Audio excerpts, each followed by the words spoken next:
তাদের কন্ট্রোলিং ডিভাইসগুলো বা স্টিয়ারিং সিস্টেমটা সেটা গাড়ির বাম দিকে। আমাদের আমাদের দেশে চলাচল আছে রাস্তার বাম দিক দিয়ে, আমাদের স্টিয়ারিং বা কন্ট্রোলিং ডিভাইসগুলো আছে ডান দিকে।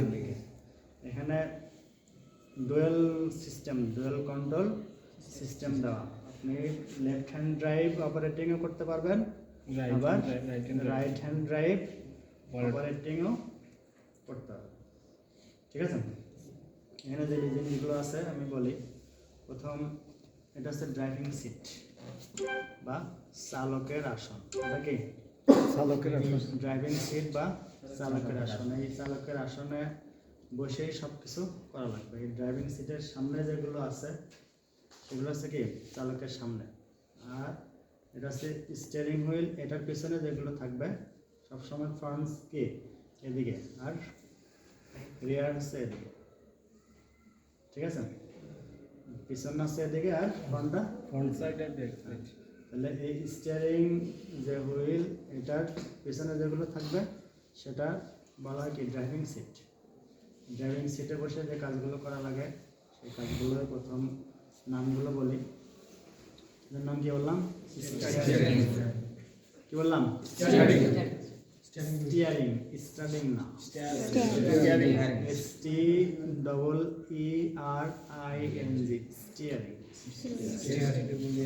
স্টাডিং বলেন না,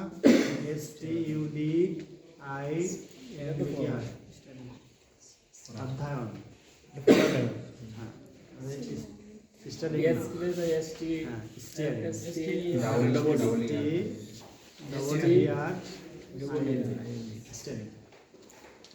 এটার কাজ কি?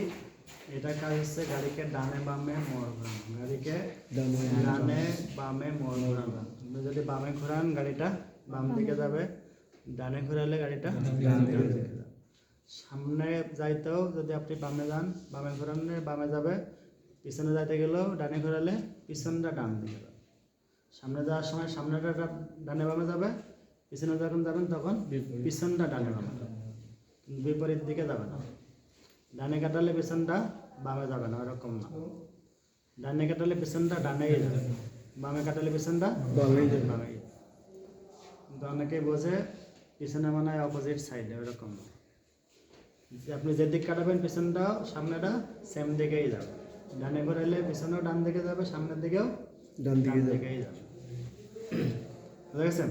এটা একটু ভ্রান্ত ধারণা থেকে আগে বলে দিলাম। তাহলে এটার আবার ধরার নিয়ম আছে। এটার কাজ কি বললাম? অবস্থানটা কোথায়? অবস্থানটা হচ্ছে চালকের আসনে পাশে টেস্ট করলে স্টাইল সিগন্যাল থাকবে বাম দিকে। ঠিক আছে, মনে করেন আমরা বামেরটা শিখাচ্ছি, যাতে এই পাশে বসে আছে এই পাশেরটাই দেখেন। এটার নাম হচ্ছে পার্কিং ব্রেক। এর নাম কি? পার্কিং ব্রেক বা এটা আরেকটা নাম হচ্ছে হ্যান্ড ব্রেক। পার্কিং ব্রেক বা হ্যান্ড ব্রেক। এটার কাজ কি? এটার কাজ হচ্ছে দাঁড়ানো গাড়ি যাতে স্থানচ্যুত না হয়, এজন্য কি হ্যান্ড ব্রেক বা পার্কিং ব্রেক ব্যবহার করা হয়। এটা অন অবস্থায় আছে, যদি নামাইতে হয় এটা যে বাটনটা আছে না, বাটনটা পুশ করে তারপর নামাইতে হবে। ওঠাতে গেলে এভাবে উঠাইতে হবে। ঠিক আছে, দাঁড়ানো অবস্থায় গাড়ি পিছনে যেতে হবে। দাঁড়ানো অবস্থায় স্থানচ্যুত হবে না, মানে গড়িয়ে দিলে পড়ে যাইতো না। ঠিক আছে, হ্যান্ড ব্রেক এটা ব্রেক হয়ে থাকবে। ঠিক আছে, এটা ওঠাও পরে উঠাবে নাকি ব্রেক হয়ে থাকা। ঠিক আছে, এটার অবস্থানটা কোথায়? যদি লেফট হ্যান্ড ড্রাইভের গাড়ি হয় ডান দিকে থাকবে, লেফট হ্যান্ড হলে বাম দিকে থাকবে, মানে চালকের হাতের নাগালে থাকবে।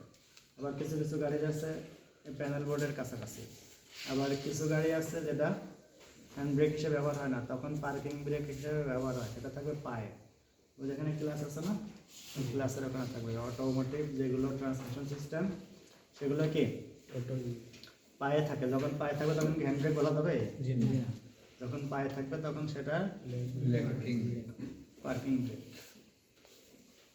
ঠিক আছে, তাহলে এটার অবস্থান গেল, কাজ গেল। এটা ওই পাশে একটা আছে, এই পাশেও একটা আছে। এটা আমাদের বলছিলাম যে সিমুলেটারের অনেকগুলো এক্সট্রা আছে। এটা হচ্ছে manual transmission system operating liver.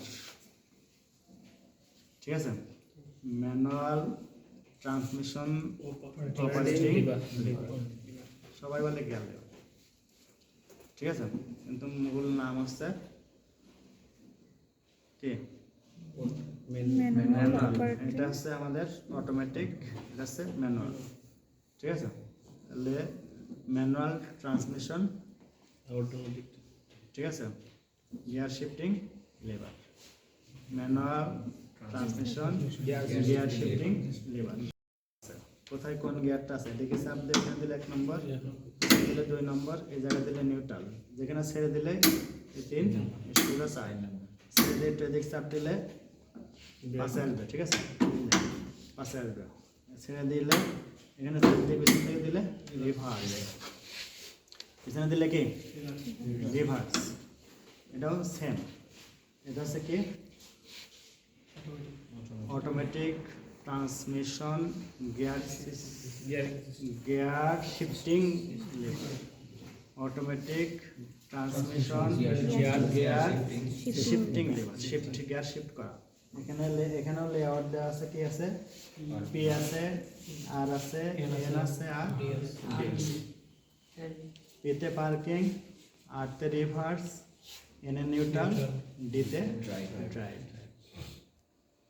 ঠিক আছে।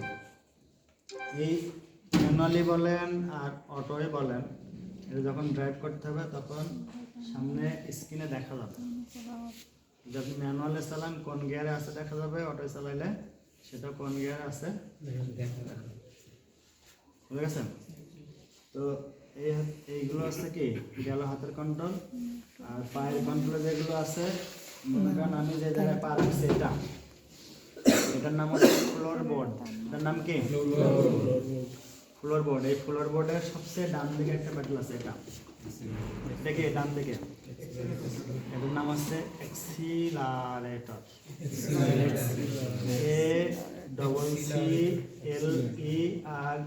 ACCLERATOR, অ্যাক্সিলারেটর, ঠিক আছে। এটা আমরা শর্ট করে বলি কি অ্যাক্সিলারেটর, আবার অনেকে বলি পিক আপ, ঠিক আছে।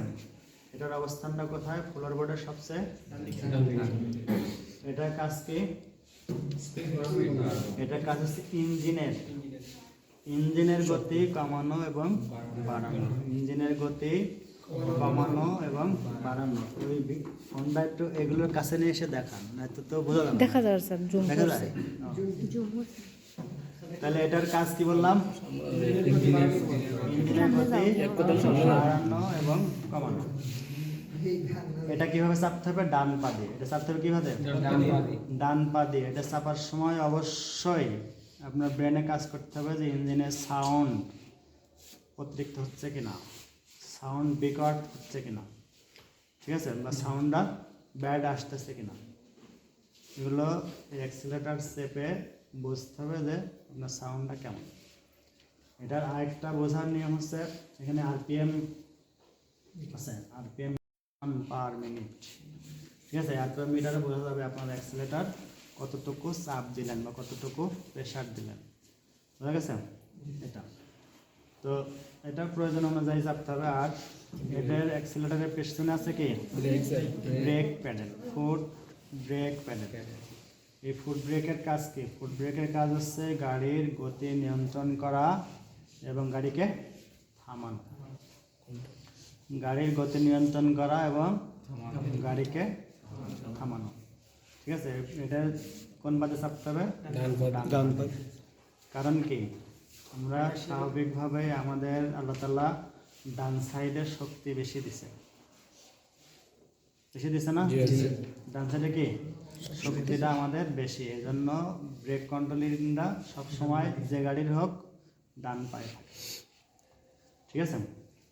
এই জন্য আর এটাও ডান পা দিয়ে চাপতে হবে, আর অ্যাক্সিলারেটরও ডান পাতে চাপতে হবে। তাহলে এটা ছেড়ে এটা, এরকম এটা ছেড়ে দিয়ে এটা, এটা ছেড়ে দিয়ে এটা। কারণ কি, দুটো একসাথে চাপা যাবে না কেন, কারণ বিপরীতমুখী, একটা থামবে একটা, ঠিক আছে। তাহলে একটা ছেড়ে দিয়ে আরেকটা চাপতে হবে। ফ্লোর বোর্ডের সবচেয়ে, আর ওই ব্রেক চাপার সময় কি অবশ্যই না ফলো করতে হবে আপনার একেবারে পিছন থেকে যেন কেউ এসে মেরে না দেয়। ইমার্জেন্সি ব্রেক মারলেও সতর্ক। আবার ব্রেক মারতে মারতে আপনি ওই সামনে গিয়ে লাগাই দিলেন, সেটাও করা যাবে না। আপনার বুঝতে হবে ব্রেকের প্রয়োজনীয়তা ততটুকু ব্রেক চাপতে হবে। আপনি ব্রেক চাপলেন পিছন থেকে, আপনার যাত্রীটা আপনার ঘাড়ের উপরে এটা এসে একটু পড়ে গেল, হবে? বা আপনার নিজেরই আঘাত লাগবে, আঘাত পাওয়া যাবে? আঘাত পাওয়া যাবে না। তারপরে এই পাশেটা হচ্ছে ক্লাস প্যাডেল, ঠিক আছে, যেটা হচ্ছে ম্যানুয়াল যে ট্রান্সমিশন সিস্টেম, সেই জায়গায় যে ক্লাসের ব্যবহার থাকবে, আর অটোমেটিক ট্রান্সমিশন সিস্টেমে ক্লাসের ব্যবহার নেই, ঠিক আছে।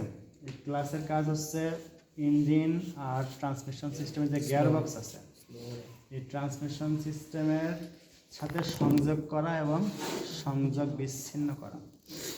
ক্লাসের কাজ হচ্ছে ইঞ্জিনের সাথে ট্রান্সমিশন বক্সের সংযোগ করা এবং সংযোগ বিচ্ছিন্ন করা। আপনি যদি ক্লাস চাপেন তাহলে ট্রান্সমিশন বক্সের সাথে ইঞ্জিনের সংযোগ বিচ্ছিন্ন হয়ে যাবে, যদি ক্লাস ছেড়ে দেন তাহলে সংযোগ হয়ে থাকবে। যখনই আপনি গিয়ার শিফটিং করবেন তার আগে অবশ্যই ক্লাস চাপতে হবে, ঠিক আছে। ক্লাসের ব্যবহার দুইটা টাইম, একটা হচ্ছে গিয়ার শিফটিং করার সময়, আর একটা টাইম গতি কমে গেছে, গিয়ার বেশি আছে, তখন কি ধাক্কা দিয়ে যাতে বন্ধ হয়ে না যায় তখন ক্লাস চাপতে হবে, ঠিক আছে। তাছাড়া ক্লাস চাপার প্রয়োজন নেই। না, ব্রেকের সময় চাপার দরকার নেই, কিন্তু সেটা হচ্ছে গাড়ির গতির উপরে ডিপেন্ড করবে। যদি আপনার গাড়ির গতি কম থাকে, গিয়ারে বেশি থাকে, ঠিক আছে, সেক্ষেত্রে গাড়ি ধাক্কা দিয়ে বন্ধ হয়ে যাবে। যাতে বন্ধ হয়ে না যায় তখন ক্লাস চাপতে।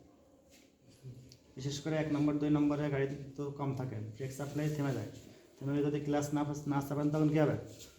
বন্ধ হয়ে যাবে, ঠিক আছে। তাহলে তখন কী করতে হবে? আগে ক্লাস চেপে নিয়ে ব্রেক চাপতে হবে, কিন্তু নিয়ম হচ্ছে আগে ব্রেক চেপে গাড়ি কন্ট্রোল করে নিয়ে তারপরে ক্লাস চাপ। কিন্তু আপনারা যারা মোটরসাইকেল চালান